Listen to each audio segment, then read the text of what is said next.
दिल्ली में petrol price 100 rupees touch कर रहे हैं और करेंगे भी क्यों ना। हमारी गवर्नमेंट का भी थोड़ा सा इसमें रोल है। वैसे तो इन चीज़ों में मैं नहीं आऊँगा। सारी बात यह है कि गवर्नमेंट चाहती है कि अब आप ज़्यादा से ज़्यादा इलेक्ट्रिक व्हीकल ख़रीदिए और जो इंटरनल कंबशन इंजन है उनकी जो सेल्स है वो कम करना चाहते हैं, ताकि फ्यूल कंजम्पशन पेट्रोल और डीजल का जो खपत है वो कम हो सके। इन चीज़ों के ऊपर डिटेल में कभी और बात करेंगे, कॉस्ट थोड़ा पॉलिटिक्स इसमें जो है वो ऐड हो जाएगा। अभी हम बात करेंगे टाटा कर्व ईवी की। शिशिर भाई ने ये हाल ही में ख़रीदी है और इनका ओनरशिप मैं आपके साथ शेयर करूंगा कि कैसा रहता है टाटा कर्व ओन करने का एक्सपीरियंस। शिशिर भाई प्लीज़ आइए। कैसे हैं? वेलकम है आपका चैनल पे। मैं ठीक हूँ। और बताइए व्यूवर्स को कि कैसा रहा आपका एक्सपीरियंस इस गाड़ी को ओन करने का और कौन सा मॉडल है ये एग्जैक्टली। ये है एकम्प्लिश प्लस एस, सनरूफ वाला वेरिएंट है।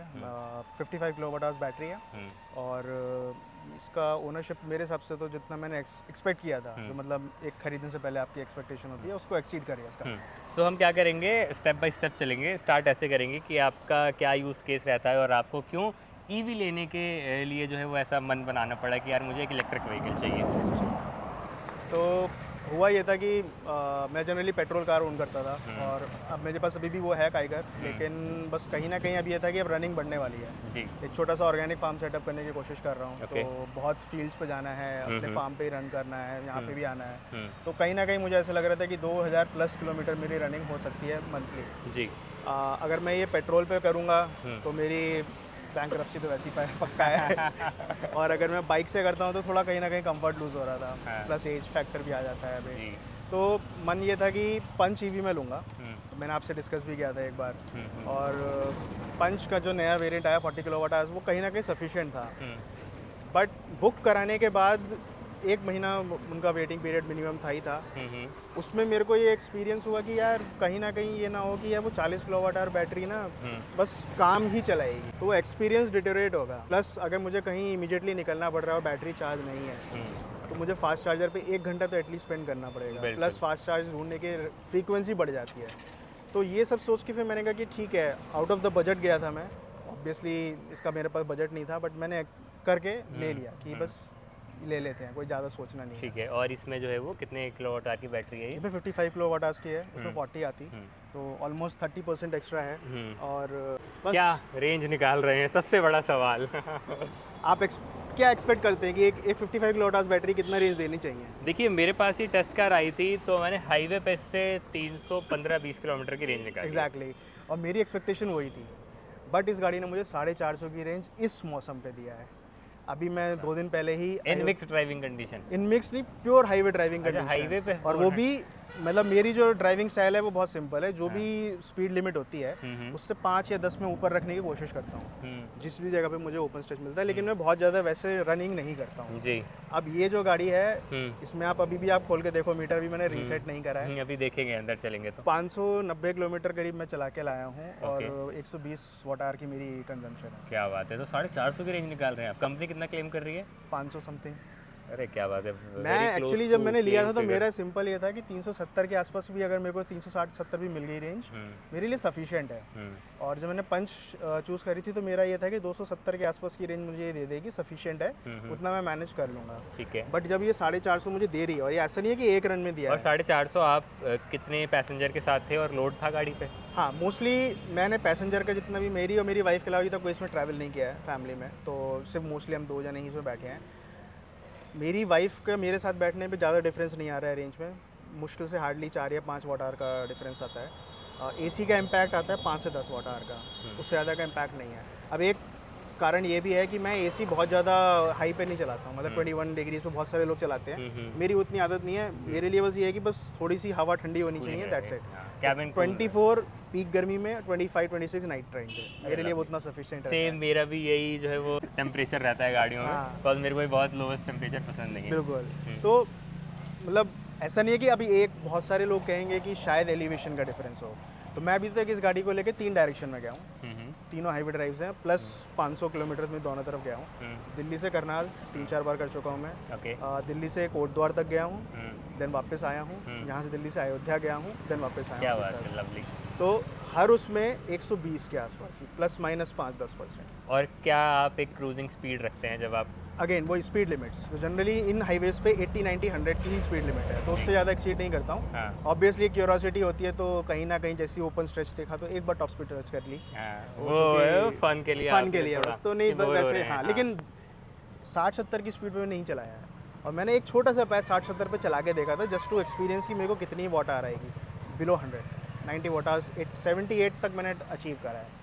It was exceptional case, but 78 भी अचीव किया है। हाँ। तो अगर आप उससे कैलकुलेट करोगे तो 500 प्लस की रेंज दे देगी, 500 तक की रेंज बिल्कुल देती है। बहुत बढ़िया। ये तो मेरे लिए भी शॉकिंग नंबर्स है कि 500 किलोमीटर्स तक जो है वो आप रेंज निकाल सकते हैं। बिकॉज मैं डायरेक्ट ओनर से बात कर रहा हूँ जो गाड़ी को ऑलरेडी 3000 किलोमीटर चला चुके हैं और आगे भी चलाएंगे, तो ऐसा नहीं है कि आगे नहीं पता चलेंगे, आगे भी डिटेल में पता चलती रहेंगी चीज़ें। अभी जो है वो कंफर्ट कैसा है गाड़ी में? आपने इतना लंबा चला लिया, फैमिली के साथ भी चल रहे हैं आप, सबसे लंबा एक स्ट्रेच मतलब कितने किलोमीटर कवर करा होगा इन वन गो? अभी तक मैंने रियर सीट का कंफर्ट चेक नहीं किया है, क्योंकि कहीं ना कहीं वो पीछे फैमिली के लिए बैठने का होता हो है, नहीं रहा है, हो आई नहीं नो। पाता है। वाइफ बैठती है, तो उसने जो मेरे को बताया है MG और इसके सीट कंफर्ट में ये बेटर निकली। ओके। उसको कहीं ना कहीं जो MG का मिडिल सीट जो पार्ट था वो उतना अच्छा नहीं लगा था, उसको हार्ड लगा था टेस्ट ड्राइव के टाइम पे। इसमें उसको नहीं लगा था उस टाइम पे, और अभी भी हमने 1-2 बार ड्राइव करी है तो वो पीछे बैठी है, उसको कंफर्टेबल ज़्यादा लगी है अभी तक। मतलब फ्रंट की Suspension wise दोनों ही जो सीट कंफर्टेबल हैं। हाँ, which is surprising to me as well, क्योंकि जनरली जितने भी आप रिव्यूज़ देखोगे MG की सीटिंग थोड़ी ज़्यादा अच्छी बताई गई थी, बट कहीं ना कहीं कंफर्ट वाइज मेरे को बहुत अच्छी लगी। मतलब ऐसा कुछ नहीं है कि ठीक है, आउटस्टैंडिंग भी नहीं है, बट सफिशिएंट से मोर ज़्यादा है। ठीक है। सबसे बड़ा सवाल, क्योंकि आप इसको हाईवे पे लेकर गए थे तो आपको फास्ट चार्ज करने की ज़रूरत पड़ी होगी बीच में कहीं 1 या 2 जगह। बिल्कुल। अभी मैं भी रिसेंटली एक ट्रिप करके आया हूँ यूवी से, वो वीडियो ये लोग देख लेंगे, अलग ही डालूंगा मैं। तो मैंने तो बहुत प्रॉब्लम फेस करा और मैं माउंटेन्स पे गया था। आपका कैसा एक्सपीरियंस रहा फास्ट चार्जर मेरा के बिल्कुल साथ? ऑपोजिट है। अच्छा। मैं जो ये मेरा पर्पस था पंच से इसमें एक्सीड करने लेने का, का, हाँ। वो फुल ऑफ पे हुआ है।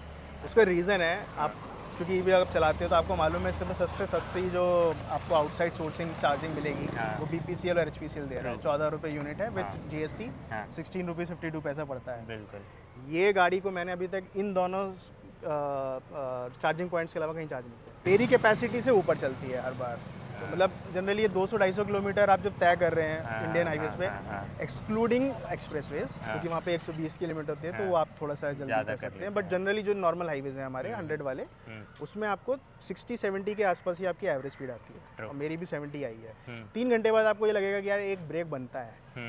20 मिनट का भी अगर आपने ब्रेक लिया और आप HPCL BPCL के किसी भी चार्जर के पॉइंट पे आप लगा दो, 20 मिनट में गाड़ी आराम से 10-15 किलोवाट चार्ज हो जाती है। अगेन 150 किलोमीटर जाने के लिए रेडी है। तो आप अयोध्या से मैं यहाँ पे सिर्फ 2 स्टॉप लिए, अच्छा, और दोनों स्टॉप मैंने BPCL और और आपको चार्जर मिले उस रूट पे पूरे proper? भर के। और इनफैक्ट आप सरप्राइज हो गए अगर आप HPCL और BPCL का ऐप खोलोगे, आपको इतने चार्जर्स आने वाले दिखेंगे ना। अभी वो चालू नहीं हुए हैं, ऑपरेशनल नहीं वो है। ऑपरेशनल नहीं है, इंक्लूडिंग मेरा जो फार्म हाउस है वहाँ पे भी एक लग गया है। अरे मुझे lovely। देखा नहीं था, बट वो लग गया है। अभी चालू नहीं है, बट हो गया है। तो पूरे रूट में मतलब नॉर्दर्न इंडिया के आई थिंक आने वाले टाइम में BPCL का सबसे बड़ा नेटवर्क होगा अगर वो उनके सारे चार्जर्स एक्टिवेट हो जाते हैं। इनफैक्ट मैंने अपनी वीडियोस में ये बोला है कि इन लोगों को चार्जिंग स्टेशन बढ़ाने की पेट्रोल पंप पे सब पे लगा दो, किसी किसी पे अभी, बट सब पे लगा दो। बिकॉज फ्यूल स्टेशन जो लोग आए रहे हैं पेट्रोल डलवाने, डीजल डलवाने, तो ईवी लेकर भी वो वहीं सीधे पहुंच जाएंगे। चलिए, और ऐसा कुछ यूनिक चीज़ आपको पता चली हो जो एक्सपेक्टेड नहीं थी चलाने के बाद, और फर्स्ट टाइम आप ईवी ऑन कर रहे हैं और चला भी रहे हैं, तो कुछ ऐसा परफॉर्मेंस वाइज तो ड्रास्टिकली डिफरेंस आया होगा पेट्रोल इंजन से? हाँ, वो तो बहुत है एक्चुअली। एक बचपन में जब हम होते थे तो हम देखते थे पोस्टर लगाते थे गाड़ियों के, बड़ी अच्छी वाली। आइए ना पीछे की तरफ चलते हैं। हाँ, तो बड़ी अच्छी गाड़ियों के पोस्टर हमने लगाए थे। बिल्कुल, हाँ। तो कहीं ना कहीं एक स्पोर्ट्स कार का फील इसमें आता है। हाँ, और इसकी जो एफिशिएंसी है, हाँ। वो ही मेरे लिए सबसे बड़ा क्या बोलते हैं आप, ये बोल सकते हो कि अचंबा USP, था। हाँ। हाँ, USP कह सकते हो। हाँ। क्योंकि मैं एक्सपेक्ट कर रहा था कि 140 से 150 की मुझे इस गर्मी में देगी एफिशिएंसी, उससे नीचे मैं नहीं ला पाऊंगा। हाँ। बट मैंने अभी तक अपनी ड्राइविंग स्टाइल को कुछ ज़्यादा चेंज नहीं किया है। फ्रॉम डे वन मेरे को 115, 20, 30 की ही एफिशिएंसी आई है। लवली। पीक ट्रैफिक में भी अगर मैं चला रहा हूँ जिसमें सिर्फ AC ऑन है, गाड़ी कॉन्स्टेंटली थ्रॉटल अप डाउन हो रहा है, उसमें भी 130 की एफिशिएंसी दे रही है गाड़ी। तो विंटर्स में तो आप 500 प्लस निकाल लेंगे। हाँ, ऑनेस्टली आ जाएगा। एक बार विंटर्स में भी शिशिर भाई से बात करनी पड़ेगी फिर तो। चलिए, बहुत बढ़िया। और मेरे को एक्सपेक्टेड था कि ये गाड़ी जैसे 55 किलोवाट कंपनी क्लेम करती है तो 55 नहीं देगी, बट जितनी भी मैंने अभी तक चलाई है रनिंग 0 to 100 करा है मैंने, उसमें हर बार 54.9 तक मेरी आई है, मतलब गाड़ी ने जो एफिशिएंसी दी है उसको जब मैं मैच करता हूँ कैपेसिटी से बराबर बैठता है, जो कि जब भी मैंने देखिए मैं बहुत टाइम से एंथुसियास्ट हूँ, 5 साल से मैं चाहता था कि एक ईवी लूँ, आज से नहीं है, बट हमारा कुछ चार्जिंग नेटवर्क नहीं था, प्लस गाड़ियाँ मेरे बजट में नहीं आती थी, और जो आई भी थी वो समहाउ यूज़ केस को पूरा नहीं करती कभी। तो टियागो में जब मैंने इससे पहले वाली गाड़ी ली थी तब मैं टियागो लेने गया था, तो तब भी हमारा था, मेरे भाई और मैंने भी चेक किया था, वो 200 क्लेम कर रहे थे, 180 जनरली हमें पता चल रहा था। और फिर 180 किलोमीटर आपका यूज़ मतलब एक एक्सपीरियंस हैम्पर होता है, फिर उसको हैम्पर करने का आपको ना ईवी से हेट हो जाएगा। और बहुत सारे जो नेगेटिव 180 ऐसे कवर हो जाते हैं पता भी नहीं चलता। हाँ, तो वो नेगेटिविटी कहीं ना कहीं जो ईवी के खिलाफ आई है स्टार्टिंग में, वो इसीलिए आई है क्योंकि वो बैटरी कहीं ना कहीं स्टेबल नहीं थी, और कहीं ना कहीं कैपेसिटी थी वो भी उतनी सफिशिएंट नहीं थी। मैं ये चीज़ें खुद देख रहा हूँ, कंटेंट क्रिएट कर रहा हूँ जब से कि 2020 से आज 6 साल में बहुत तगड़ा बूम आया है इंडस्ट्री में ईवी वाली। और उस टाइम पे ऑप्शन होते नहीं थे, नेक्सॉन ईवी आती थी और टाटा की एक दो छोटी गाड़ियाँ थी, पंच भी नहीं आती थी उस टाइम ईवी में, मेनली नेक्सॉन ही आती थी, और फिर ये टिगोर और टियागो फ्लीट में जो चलती थी वो आती थी। तो ओवरऑल मतलब बूट स्पेस वगैरह यूज़ करा आपने इसका, आई थिंक 500 लीटर्स का है, 500 का है। तो कैसा है ओवरऑल? बढ़िया है। अगर बहुत सारा सामान रखें तो चला जाता है ना? बिल्कुल, बहुत आसानी से आएगी, आप देखना चाहो तो देखोगे। हाँ ठीक है, ये काफ़ी स्पेस है, इनफैक्ट ये डीप भी है, ऐसे गहरा भी है, और चौड़ाई भी अच्छी खासी है। प्लस इसके अंदर 2 एडवांटेज भी हैं जो जनरली ईवीज में कम मिलती हैं, पूरा का पूरा स्पेयर टायर, चार्जर और सब कुछ आपको आ जाता है। अच्छा, इसमें फ्रंट नहीं होगा ना? फ्रंट नहीं है, फ्रंट के लिए वो एक्स्ट्रा एक्सेसरीज आपको लेनी पड़ेगी। अच्छा, वो एज एन एक्सेसरीज कर दिया, मतलब पहले आ रहा था इसमें बट अब एक्सेसरीज कर दिया। टाटा वाले भी जो है वो फुल फ़ायदा उठा रहे हैं चीज़ों का। तो कहीं ना कहीं देखिए 3 लाख रुपए जो उन्होंने कॉस्ट कटिंग करी है, जिसकी वजह से मैं ले पाया हूँ वो। हाँ, मैं इस पे भी आऊँगा, बहुत मेन पॉइंट है ये कि कितने की पड़ी आपको गाड़ी, क्योंकि अभी कर्व ईवी पे काफ़ी लोग ऐसी बात कर रहे हैं कि डिस्काउंट में मिल रहा है, और प्राइस भी इन लोगों ने काफ़ी कॉम्पिटिटिव कर दिया है टाटा मोटर्स ने। मैंने जब ली थी उसके बाद तो इन्होंने वेरिएंट ही बदल दिया है। अब उन्होंने पूरी की पूरी फ्लीट को बंद करके सिर्फ 2 वेरिएंट उतार दिए हैं। एक यही वेरिएंट है, बस इसको एक्स नाम दे दिया है, अकम्प्लिश्ड एक्स, और एक टॉप वेरिएंट कर दिया है जिसमें उन्होंने एडास वगैरह सारे फीचर। अच्छा, टाटा ईवी में 2 ही वेरिएंट आ रहे हैं, सिंपल खत्म कर दिया उन्होंने। लोअर वेरिएंट जो आते थे 45 किलोवाट आवर्स तो आपको मिलेगा नहीं, अब 55 मिलेगा, 45 मिल जाएगा जो अगर पुराना कोई स्टॉक हो। हालांकि जब मैं लेने गया था तब भी उनके पास स्टॉक नहीं था 45 वाला, मैंने ऐसे ही जस्ट कंसल्ट किया था, उनके पास नहीं था। बट हाँ, मेरे हिसाब से तो अंडररेटेड कार है, बहुत अंडररेटेड है। मैं भी जब ले रहा था तो स्केप्टिक था, मैंने सिर्फ इसको एक ही वजह से लिया था। इसमें काफ़ी सारे फीचर्स हैं, टेक वगैरह जो है वो आपको जो भी चाहिए होता है डेली लाइफ में वो इसमें आपको मिल जाता है। तो उनके साथ कैसा एक्सपीरियंस है आपका?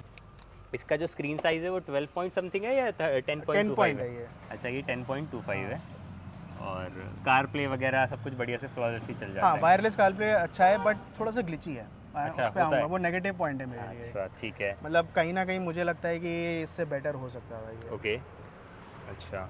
और बाकी सनरूफ वगैरह के साथ कोई ऐसा एक्सपीरियंस? कोई भी खराब नहीं है, बढ़िया है। अच्छा। आप चाहो तो पूरा खोल लीजिए। जनरली अभी तक मैंने इसको सिर्फ यूज़ हवा गर्म हवा मतलब हॉट एयर को ठंडा करने के लिए गाड़ी को करा होगा। चलिए, बहुत बढ़िया। एसी वगैरह की परफॉर्मेंस? एक्सीलेंट। AC excellent.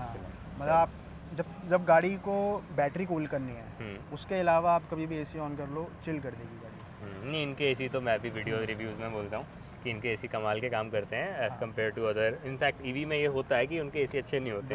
हाँ, बताइए। नहीं, वो एक्चुअली ख़राब नहीं होते हैं। जितना मैंने अभी तक सीखा है 3000 किलोमीटर में बैटरी ठंडा करना होता है बीच बीच में। तो एक सिंगल यूनिट है, वो हमें भी ठंडा कर रहा है, मतलब कैबिन को भी कर रहा है और बैटरी को भी। तो प्रायोरिटी इसके लिए बैटरी है। तो जब भी ऐसा होगा, बैटरी पहले ठंडी होती है, जैसे ही वो कूल एक टेम्परेचर पे स्टेबल पे आ जाती है, ऑटोमेटिकली आपकी यहाँ पे कूलिंग बढ़ जाती है। तो बस अगर आप वो एडजस्ट कर सकते हैं, सारी बात ये है कि आपको समझना पड़ेगा हाँ कि कैसे आपका ऑपरेशन हो रहा है, फिर उस हिसाब से। जनरली इंजन में क्या है, गाड़ियों में इंजन स्टार्ट हो रहा है वो चल रहा है बेल्ट के थ्रू कंप्रेसर, बट यहाँ पे थोड़ी डिफरेंट हो जाती हैं चीज़ें। यहाँ पे जो कूलेंट है वो आपका कूलेंट का काम, सॉरी, जो इंजन कूलिंग है वो कूलेंट करता है काम। बिल्कुल। इसमें जो कूलेंट है प्लस बैटरी जो कूलिंग है वो एक साथ रन करती है, इसलिए बस इसका एक थोड़ा सा टेक्नोलॉजिकली डिफरेंस। ठीक है, थोड़ा अब नेगेटिव्स के बारे में आते हैं। जैसे कि इसमें एक पहली चीज़ तो लाइट इंटीरियर है, तो थोड़ा सा आपको लगता है यार इसको मेंटेन करना पड़ेगा मुझे? मेरे को एक मतलब ये भी था कि यार ये लेनी भी चाहिए कि नहीं, क्योंकि मैं मेंटेन कर पाऊंगा कि नहीं। अभी तक मैंने इसीलिए इसकी रैपिंग नहीं उतारी है, मैं यूज़ कर रहा हूँ क्योंकि मेरा फार्म पे रन बहुत है, मेरे हाथ मोस्टली गंदे ही रहते हैं। तो मैं इस पर भी एक रैप कराने की सोच रहा हूँ, प्लस इस पर भी अब ये सीट ऐसी हैं कि आप इसके ऊपर लेदर की रैपिंग नहीं करा सकते क्योंकि कुछ ऑलरेडी नहीं हो लेदर सकता रैप्ड इसमें है plus air already, bags yes, हैं। हाँ। तो मैं सोच रहा हूँ कि क्लोथ कहीं हाँ, जैसे नोन एरिया के पास जाके जहाँ पे चीप मिल जाए उसके क्लोथ के थोड़े से कवर हाँ मतलब एक कवर आपने ऊपर से लगा दिया हाँ। फॉर टाइम बिंग कि हाँ एटलीस्ट हाँ। कुछ टाइम तक तो सेफ रहे। बस। फिर क्या होता है साल 2 साल बाद आपका वो वाला हो जाता है, कोई नहीं अब तो ठीक है, हो गया। होने दो, फिर करा लेंगे, साफ करा Exactly। लेंगे और क्या होगा। वही बाकी 2 साल 3 साल का ही है। बिल्कुल एक अच्छी चीज़ मुझे ये भी लगती है, मैंने अभी कर्व के रिव्यू में बोला था, इन्होंने पीछे सन कर्टन दे दिया है। हाँ, तो ये बहुत जितनी बढ़िया है। धूप आ रही है अभी एक्सट्रीम वो काफ़ी help as long as police वालों को ये पता है। अभी कि तक ये- आपके साथ तो नहीं हुआ ना अभी तक तो नहीं हुआ क्योंकि चंडीगढ़ जाना नहीं हुआ है मेरा। चंडीगढ़ नोटोरियसली फेमस है, Yes। केरला चंडीगढ़। इंडीड हाँ। तो ये है कि इन्होंने ये काफ़ी अच्छा फीचर एक हाँ। ऐड कर दिया है। तो प्रैक्टिकलिटीज़ के मामले में भी जो है वो अब टाटा का अच्छी जो है वो निकल कर है। ओवरऑल राइड क्वालिटी कैसी लगी आपको? बिकॉज मैंने जो गाड़ी चलाई थी उसमें आई थिंक 18 इंच के व्हील आते हैं, इसमें भी सेम ही है? नहीं, इसमें 17 इंच इसमें के हैं। 17 है। तो मेरे को 18 इंच वाली में क्या लगा था कि थोड़ी सी पीछे से बाउंसी राइड लग रही थी। हाँ। बिकॉज अगर गाड़ी पे पीछे लोड नहीं होता है तो वो ये मूवमेंट मुझे भी हल्का सा फील हुआ है वो जो बाउंस लगता है मेरे को। हालांकि कहीं ना कहीं अगर आपका वेट इस पे आ जाएगा। आप भी अभी फुल 5 पैसेंजर के साथ नहीं बैठ के नहीं चला पा रहे हैं। हाँ, हाँ। मैं बूट भी पूरा यूज़ नहीं करा है अभी तक। बस थोड़ा सा ही 1-2 सामान मैंने लेके चला हूँ तो बस उसके अलावा मेरा बूट भी यूज़ नहीं हुआ है। जी जी। बट एज सच कंप्लेंट नहीं है, बेटर हो सकता है। ऑब्वियसली पॉइंट फॉर इम्प्रूवमेंट है बट बेटर हो सकता है, बट कंप्लेंट नहीं है। मुझे है। सबसे अनोइंग जिस गाड़ी के अंदर अब तक लगा है वो है आप बूट खोलोगे ओके। ये हॉन्क करती है, वो बहुत गंदा हाँ, लगता है। हाँ। अब मैं 12 बजे करती आया हूँ है। सोसाइटी में, मैंने कोई बूट खोला है और उसका सामान कुछ निकालने बंद करने का भी नहीं है। मैं है ऑप्शन, वो सर्विस सेंटर को मैंने बोला भी था, उनको हाँ। मिलता ही नहीं है वो। मतलब अच्छा। कहीं ना कहीं वो नेगेटिव पॉइंट का सर्विस भी है। अच्छा तो मतलब आपकी उनके पास चाबी अंदर रह जाए और आप बाहर आ जाओ, मतलब चाबी मतलब हाँ। गाड़ी आपने ऑफ नहीं करी हाँ। और आप बाहर आ जाओ तो भी हाँ, हॉन्क वो करेगी। 2-3 बार हॉन्क कर हाँ, देगी। क्योंकि जनरली अब जो कि कीलेस है तो बंदा की अपनी जेब में ही रखता है। अब मैं जेब में और जस्ट कई बार निकला याद ही नहीं हूँ। रहता ना आपको कि की कहाँ छोड़ी है मैंने। नहीं, मैं जैसे जैसे अभी जस्ट निकला ही हूँ बाहर, हम्म। कुछ बात करनी है, कुछ करना है, वो हॉन्क करना शुरू कर देती है और लगातार करती रहेगी। हाँ। एक SOS वाला भी हो गया था इसी वजह से। मैं क्या? मतलब गाड़ी को अंदर ही बैठा था और मैंने ऑफ कर दिया। तो एज पर कार अब गाड़ी लॉक्ड है, लेकिन मैंने अंदर से गेट खोल दिया। ओह तो उसके चक्कर में SOS का मैसेज मेरे भाई को भी चला गया। अच्छा ये है फीचर, ये तो अच्छा फीचर है। वैसे तो अच्छा है बट कहीं ना कहीं छोटा सा अनोइंग भी है। हाँ मतलब सारी बात वही है कि आपको उसके साथ यूज टू इट होना पड़ेगा और उसमें फिर लगेगा कुछ टाइम कि चलो ठीक है। उसमें आयरा कनेक्ट भी कुछ आता है क्या? हाँ, वो आयरा सेफ्टी है, वो हाँ। फेंसिंग वगैरह कर सकते हैं। ऐप है इनका, कर ऐप रहे हैं आप काफ़ी हद use? तक अच्छा, हाँ मैंने किया है। अच्छा है गाड़ी हाँ मतलब ठीक है। चार्जर आपको दिखाता है, हालांकि कुछ चार्जर जो चालू हैं वो नहीं शो हो रहे हैं अभी भी, और जो चालू हैं जो उसमें दिखते हैं कि चालू हैं, एक्चुअल में वो चालू नहीं होते हैं। तो कहीं ना कहीं वो आपको मतलब डबल चेक करना पड़ेगा। ओके जो मतलब अलग best- ऐप भी एक साथ में सपोर्टिंग ऐप रखना फॉर पड़ेगा एग्जांपल अभी आपको। तक जैसे मैंने HPCL BPCL यूज़ किया, तो मेरा जो भी गो टू होता है वो यही होता है कि जिस भी चार्जर नेटवर्क को मैं प्रेफर कर रहा हूँ पहले उसका ऐप खोल के चेक कर लूँ, उसके बाद मैं सबसे ठीक वही होता है। मैंने भी अभी ट्रिप पे यही करा, हाँ। 5-6 ऐप डाउनलोड कर लिया, अडानी का अलग, इंडियन ऑयल का अलग, स्टैटिक Exactly। अलग, ऐसे करके उन पे देख लिया। क्योंकि बाकी सब भी हैं वो सब ठीक है, लेकिन आपको अल्टीमेटली उनके ऐप चेक करने ही पड़ेंगे। अगर आप उस पर नहीं चेक करोगे तो आपको पता नहीं चलेगा वो चार्जर ऑनलाइन है कि ऑफलाइन। ठीक है, आई थिंक हमने सारी पॉइंट्स कवर कर रही हैं। बस एक लास्ट चीज़ ये रह रही है कि होम चार्जिंग आप कर रहे हैं ऑल द टाइम अभी जब तक लोकल रन्स हैं, तो उसके साथ कैसा एक्सपीरियंस है? कॉस्ट चार्जर साथ में ही आया होगा हाँ, और वो तो मैंने कितना दोनों time चार्ज लगा? यूज़ किया है। स्टार्टिंग में 1 हफ्ता मेरा लगा नहीं था कनेक्शन, तो उस टाइम पे मैंने 3 किलोवाट का चार्जर यूज़ किया था। ओके थोड़ा सा अनोइंग था वो, क्योंकि वो 24 घंटे लेता है। हम्म। अगर आपकी 10-15% की बैटरी है यस, तो 24 घंटे तक वो ले लेता है चार्ज करने में। प्लस उसको अर्थिंग भी चाहिए होती है। अर्थिंग भी चाहिए होती है। तो अर्थिंग तो घर में थी, खैर उसमें तो ज़्यादा अच्छा, मुझे वहाँ पे प्रॉब्लम फेस दिक्कत नहीं नहीं हुई। आती आपको। हाँ, बस प्रॉब्लम यही थी कि वो टाइमिंग बहुत ज़्यादा रही थी। फिर जब उनका 7 किलोवाट का मेरा चार्जर घर पे इंस्टॉल हो गया, फिर तो मेरे को हार्डली नीड पड़ती है। आप घर पे आ रहे हो, थोड़ा भी सो गए, 6 घंटा तो आदमी रेस्ट करता ही है। तो 6 घंटे में ही आपकी 90% प्लस गाड़ी चार्ज क्या हो बात जाती है, है? 10% से। ये ट्राई 10 से 90% 6 घंटे में 6 चार्ज घंटे कर में। दे रही है। 8 मतलब घंटे में आप 8 full घंटा flight। ले लिए। अगर आप 10, क्योंकि आप जीरो करते नहीं हो, हाँ 10% आप एक बेसिक वो है कि आप लगाते रखोगे, हैं यहाँ। तो 10% से 100% 8 आवर्स 30 मिनट खत्म। Lovely। और वो आई थिंक 7 सम किलोवाट का है, हाँ 7.2 का है, 7.2 बट किलोवाट। 7.2 से करता नहीं है वो कभी। मेरी कैलकुलेशन जब तक मैंने करी है वो 6.05 या 6.1 किलोवाट पे वो चार्ज करता है। उसमें बाकी शो करता है क्या चार्जर पे नहीं, वो मैं कैलकुलेट किया था कि कितना ले रहा है? इतना टाइम उसने लिया है, तो उस टाइम में इसने इतनी यूनिट्स यूज़ करी हैं। अब ये सब रफ फिगर है, ये सब एक एजम्पशन ही है। अभी जब से आपने वो चार्जर लगाया उसके बाद इलेक्ट्रिसिटी बिल आया आपका? हाँ, कल ही जनरेट हुआ है। कितना बढ़ के आया? ज़्यादा नहीं बढ़ा है, ज़्यादा नहीं बढ़ा है? लेकिन अभी प्रॉब्लम ये है कि एसी और ये दोनों का क्लब आता है। हाँ। तो मंथ ऐसा था कि जहाँ पे हमारे दोनों एसी स्टार्ट हुए हैं प्लस गाड़ी की चार्जिंग भी स्टार्ट हुई है एक तो साथ। बड़ा ही उसको फिगर आउट करना वो कि करना थोड़ा सा टफ है, बट मेरा मानना ये है कि वही मैंने बोला ना 6 किलोवाट में मैं एज्यूम कर रहा हूँ कि ये चार्ज होती है। बाकी पावर लॉस वगैरह भी हो पावर जाता है। लॉस प्लस कूलिंग, गाड़ी की जो कूलिंग होती है ना वो एक्स्ट्रा पावर अलग जाती है। तो वो सब चीज़ों को जब हम फैक्टर इन करते हैं तो आई थिंक 2000 रुपये पे मेरा बिल पड़ा होगा अभी तक। अच्छा, और मैंने 4 या 5 बार चार्ज करी होगी फुल घर पे अभी। मतलब आप एक चार्ज अगर कर रहे हैं 10 से 90 या 100%, तो कितना 300-350 रुपये की मतलब हाँ। पैसे ले रहा है वो? हाँ, अभी मैंने कैलकुलेट किया था। जैसे आप दिल्ली का जिसको मालूम है स्लैब रेट 3.5, 4.5, 6.5 ये 3 स्टार्टिंग के स्लैब रेट्स आते हैं। उसके हिसाब से मेरी एवरेज 7 रुपये पर यूनिट आ रही है इंक्लूडिंग टैक्सेस। वो मेरे को बहुत बड़ा एक शौक था कि मैंने अभी तक कैलकुलेट नहीं किया था, लेकिन अब मैंने जब देखा है कि भाई इतना हम टैक्स दे रहे हैं, मतलब आप ये मानो 5 रुपीज़ पर यूनिट की एवरेज है इन सब की, अगर मैं निकालता हूँ सम अप तो वो 7 रुपीज़ हो जाती है सीधी सीधी। और वो यूनिट बढ़ने पे भी तो कुछ ऐसा होता है कि यूनिट वो और ज़्यादा बढ़ता बढ़ता जाता है हाँ। ना, ऐसा कुछ तो भी होता मैंने प्लान किया हुआ है, मेरा जो स्टार्टिंग से यही था कि मेरे फार्म हाउस पे मैं अपना सोलर चार्जर लगाऊंगा, है? सोलर सेटअप मैं यूज़ करूँगा। तो उसी सेटअप के अंदर एक 3 किलोवाट का मैं वो लगा दूँगा। लगा देंगे। जब भी फार्म पे गया मोस्टली ट्राई करूँगा मैक्सिमम जितनी चार्ज हो सकती है गाड़ी वहाँ हो गई, बाकी जो है वो अपने घर पे कभी चार्ज कर लिया। हाँ, उससे क्या होगा कि मिक्स चार्जिंग होती रहेगी और पैसे भी आपके एग्जैक्टली बैलेंस हो जाएंगे कि कहीं वहाँ थोड़े वहाँ लग गए, थोड़े यहाँ लग गए, वहाँ वाले सोलर से होंगे तो पता नहीं चलेगा। तो ये बहुत स्मार्ट मूव रहेगा। और बहुत ज़्यादा वीडियो को लंबी भी नहीं करेंगे, कॉज सारी चीज़ें तो बताई दी हैं और कुछ चीज़ें ऐसी होंगी जो थोड़ा ज़्यादा टाइम चलाने के बाद पता चलेंगी।